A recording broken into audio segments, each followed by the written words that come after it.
Bonjour, Madame France Alpé. Oui. Bonjour, Alexandra Lemire, conseillère en génétique. Bonjour, Madame Lemire. Vous allez bien? Ça va très bien, merci. Merci.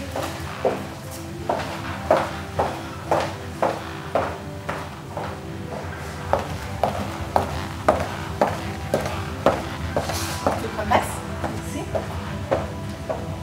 Donc, on se rencontre aujourd'hui. Vous avez été référé par votre oncologue devant le diagnostic de cancer du sein. Votre oncologue se posait la question si on ne pouvait pas trouver une cause héréditaire au cancer. Oui, effectivement, j'ai un cancer du sein. Je suis en attente d'une chirurgie, puis je suis la première dans la famille. Exactement. Donc, le test génétique au terme de la consultation aujourd'hui pourrait nous renseigner sur le diagnostic de cancer du sein. Puis, à partir de cette information-là, on pourrait changer les recommandations de suivi médical. Avant tout, j'aurais quelques questions. Qu'est-ce que c'est exactement une prédisposition héréditaire à certains types de cancer? Donc, si on revient à la base de tout, notre corps est composé de milliards et de milliards de cellules. À l'intérieur de chacune de ces cellules-là, il y a ce qu'on appelle le matériel génétique. Donc, le matériel génétique, c'est un peu comme une série de livres de recettes que la cellule va aller lire pour savoir quoi faire.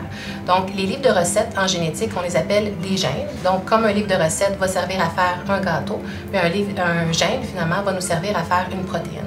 Puis, cette protéine-là va aller jouer différents rôles, finalement, dans notre corps. Donc, il y a certains gènes, donc certaines protéines, que leur rôle, c'est de nous protéger contre le développement d'un cancer. Donc, ces protéines-là vont aller corriger le matériel génétique, donc l'ADN, si jamais il y a une erreur qui s'insère à cet endroit-là, ou corriger au niveau de la division cellulaire.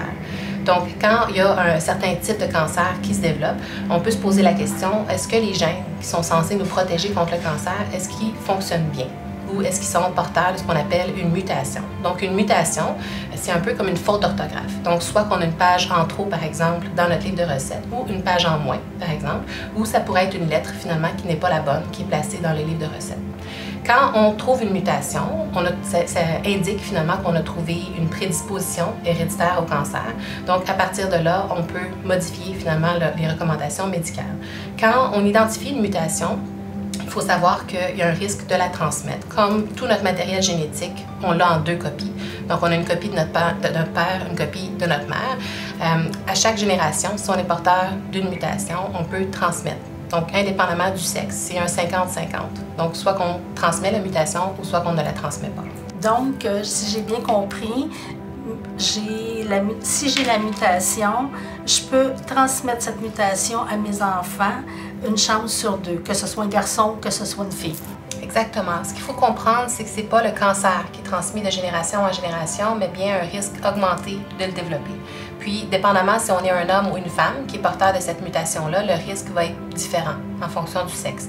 Il faut comprendre aussi que quand on est porteur d'une mutation, dépendamment dans quel gène cette mutation-là est située, il peut y avoir différents organes finalement qui sont touchés. OK. Qu'est-ce qui arrive si je décide de passer le test? Si vous voulez passer le test aujourd'hui, la prise de sang peut être faite ce jour même. Puis, une fois que les résultats sont prêts, je vous informe vous d'abord, puis ensuite, j'informe votre médecin traitant. OK. Puis, si je décide de ne pas faire le test? Si vous ne voulez pas passer le test aujourd'hui, l'offre se maintient dans le temps. Donc, vous quittez aujourd'hui avec mes coordonnées. Donc, si vous changez d'idée, vous me rappelez, puis on coordonne le tout ensemble. Puis, entre-temps, évidemment, vous quittez avec des recommandations spécifiques pour vous et pour votre famille également. Désirez-vous passer le test aujourd'hui? Oui. Oui. Donc, la prise de sang pourra être organisée aujourd'hui même. Okay. Puis, une fois que j'ai les résultats, je vous informe, j'informe votre médecin. Puis, si entre-temps, vous avez des questions, des inquiétudes, ou même après avoir reçu les résultats, si vous pensez que vous avez besoin d'un soutien psychologique, par exemple, n'hésitez pas à m'appeler. Soit que je réponds à vos questions ou je vous réfère à la bonne personne. Puis, vous pouvez avoir aussi de l'information à apporter à la maison pour vous remettre en mémoire ce qu'on a discuté aujourd'hui. Oh, parfait. Merci beaucoup. Ça me fait plaisir. Bonne journée à vous. À bientôt.